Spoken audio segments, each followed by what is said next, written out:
Amid a mounting death toll in Gaza and an all-out war on the brink, Israel and Hamas are set to come to the negotiating table in the next 3 days to broker a ceasefire deal in the 10-month-long war that has killed thousands and shows no signs of de-escalation. While international mediators like the US, Egypt and Qatar are working towards a peace proposal, an Israeli strike on a school-turned-shelter in Gaza City killed 93 Palestinians, sparking international outrage and highlighting Tel Aviv's continued aggressive tactics in Gaza. From Qatar, Jordan to the UK and US, global leaders expressed outrage and condemned the Israeli strike, one of the deadliest attacks the war has seen yet. The latest strike joins a long list of Israeli attacks on civilian infrastructure, from the infamous IDF strike on the Al Ahli Arab Hospital, among numerous others. Netanyahu said negotiators would attend the talks to finalize the details and implement the framework agreement. The Israeli leader warned that the talks would not halt the offensive in Gaza. Meanwhile, Hamas pushed back on engaging in new negotiations and rather urged mediators to implement the framework agreed upon last month based on US President Joe Biden's proposal.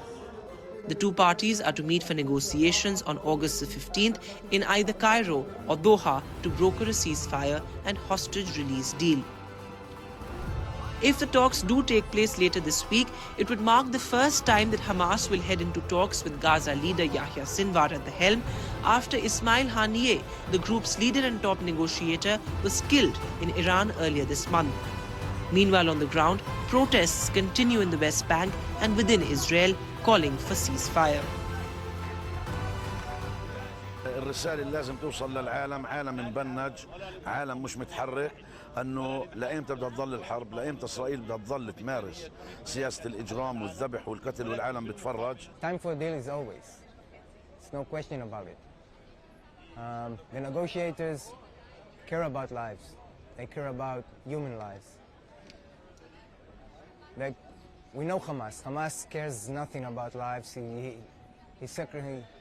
He decorates death with tunnels around him. He likes death.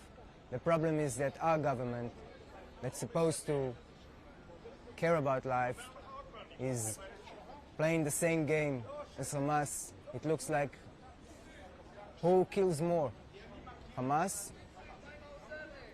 or our government? Meanwhile, at Israel's northern front, tensions continue between Israel and Hezbollah, with the IDF saying 30 projectiles were identified crossing from Lebanon into northern Israel.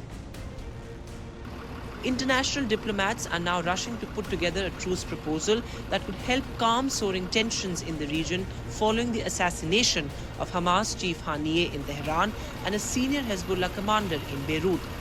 The clock is ticking, and now all eyes are on whether the two parties will come to the negotiating table on August the 15th to decide the course of a war that has devastated West Asia. With Disha Bagchi, Bureau Report for NDTV World.